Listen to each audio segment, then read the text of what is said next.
కూడా చెప్పా, being Tanuja is not at all easy. Mother promise ఎందుకు, గుండెల మీద చేసుకొని చెప్తాను. మదర్ ప్రామిస్ వచ్చింది, సారీ వెరీ సారీ, గుండెల మీద చేసుకొని చెప్తున్నాను. హార్ట్ఫుల్గా ఇప్పుడు 3 సార్లు చెప్పుంటుంది. Being Tanuja is very difficult in this season. Reason ఏంటంటే మొత్తం ఆల్మోస్ట్ ప్రతి ఒక్కరు హౌస్లో ఉన్న వాళ్ళు ఆమెను టార్గెట్ చేయాలని ఏదో ఒక టైంలో ట్రై చేశారు. ఎందుకంటే టాప్లో ఉన్నారు కదా, అదే గేమ్. వచ్చిన వాళ్ళు 6-7 మంది అండ్ ఇక్కడ ఉన్న వాళ్ళు 2-3 ట్రై చేసి వదిలేశారు. టార్గెట్ చేయాలని గేమ్ ఆడారు. దాంతో పాటుగా వాళ్ళ సిస్టర్ మ్యారేజ్ మిస్ అయింది.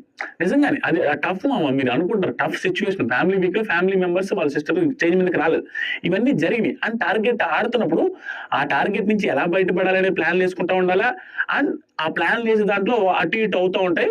దానివల్ల సేఫ్ గేమ్ అనే మచ్చలు పడితే ఇవన్నీ పడితే ఆటోమేటిక్ ఇవన్నీ వస్తాయి. ఓవరాల్ గా టఫ్ జర్నీ. ఆ టార్గెట్ ఆడుతున్నప్పుడు ఆటోమేటిక్ గా టాప్ అని ఎక్కువ లీక్స్ వచ్చినప్పుడు ఆవిడకి ప్లస్ కంటే అది మైనస్ అయింది.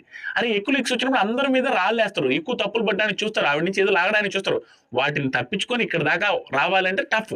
ఈవిడ చెప్పిందండి, అవన్నీ పెట్టుకొని ఫ్యామిలీలో ఇష్యూలు పెట్టుకొని ఇక్కడికి వచ్చి ఇవన్నీ భరిస్తూ ఆడతాను, వాళ్ళ నాన్నగారి కోసం వాళ్ళ సిస్టర్ కోసం కప్పు కోసం నేను ఏదో అన్ని తగ్గించుకుని ఉన్నానని మంచి ఆన్సర్ చెప్పింది. ఇదేదో నేను డబ్బా కొట్టినట్టుగా